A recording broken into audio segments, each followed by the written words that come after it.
Hello friend, स्वागत है आपका कामेश्वरी दीप चैनल पर। आज मैं आपसे बात करूंगी गीता के पहले अध्याय के बारे में। हम जानेंगे जिंदगी के बारे में। जब जीवन में सब कुछ टूटने लगे, जब अपने ही लोग पराये लगने लगे, जब मन डर, मोह और चिंता से भर जाए, कल्पना कीजिए आपके सामने आपके अपने परिवार वाले खड़े हों और आपको उनसे लड़ने के लिए कहा जाए, तो क्या आप युद्ध करेंगे? तब मनुष्य को एक ऐसे ज्ञान की आवश्यकता होती है जो केवल शब्द नहीं बल्कि जीवन बदल देने वाला सत्य हो। और यही सत्य भगवान श्री कृष्ण ने कुरुक्षेत्र के मैदान में अर्जुन को दिया था, जिसे आज संसार भगवत गीता के नाम से जानता है। महाभारत का युद्ध शुरू होने वाला था। शंख बज चुके थे, धरती कांप रही थी, चारों ओर लाखों योद्धा खड़े थे। जीवन में कभी कभी सबसे मजबूत व्यक्ति भी भ्रम में पड़ जाता है, और सही मार्गदर्शन और ज्ञान से ही उस भ्रम को दूर किया जा सकता है। अर्जुन विषाद योग की पूरी कहानी।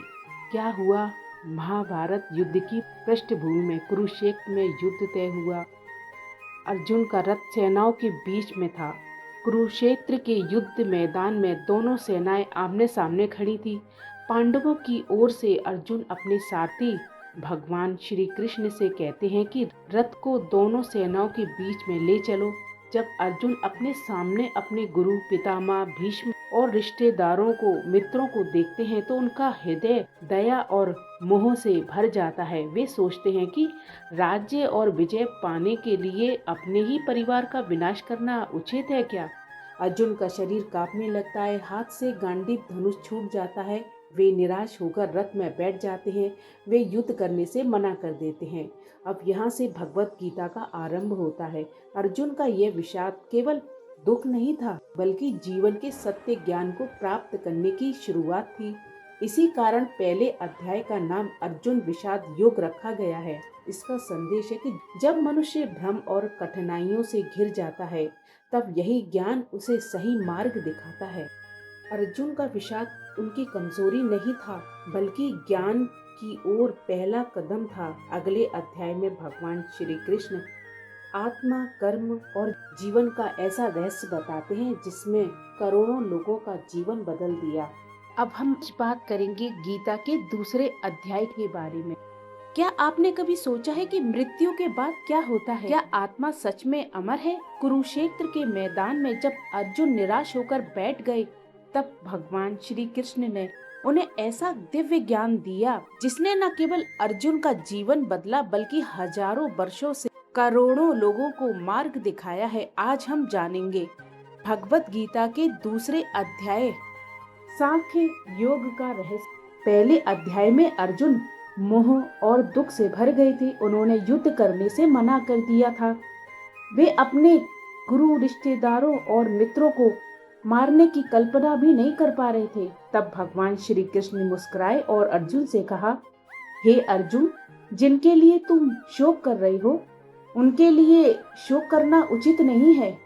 यहाँ से गीता का दिव्य ज्ञान शुरू होता है। भगवान श्री कृष्ण ने कहा कि शरीर नश्वर है और आत्मा अमर है।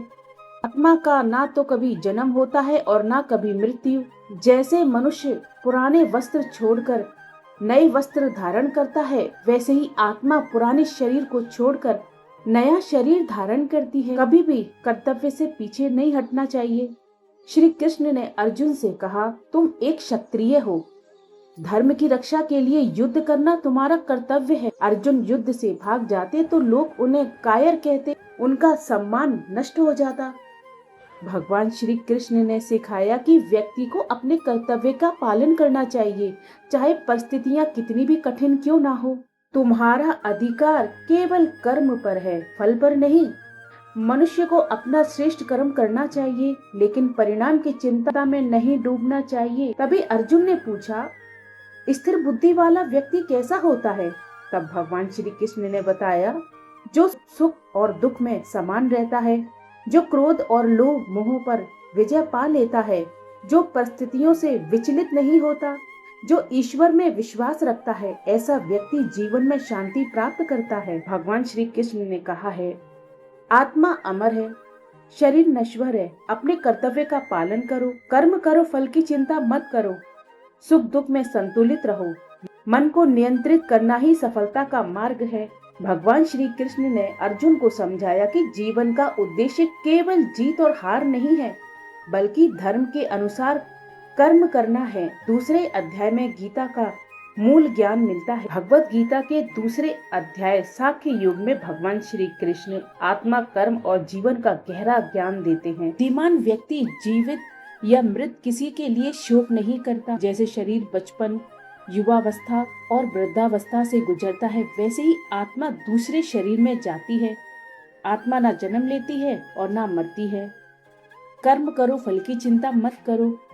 सफलता और असफलता में समान रहना ही योग है। आसक्ति से कामना और कामना से क्रोध और अंत में पतन होता है।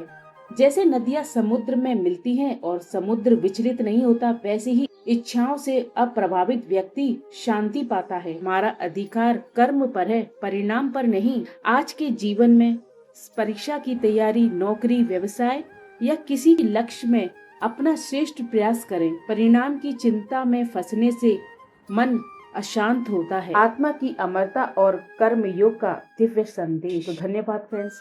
अगर आपको मेरा वीडियो पसंद आया हो तो उसे लाइक, सब्सक्राइब, शेयर जरूर कीजिएगा और कमेंट बॉक्स में जय श्री कृष्ण लिखना बिल्कुल मत भूलिए।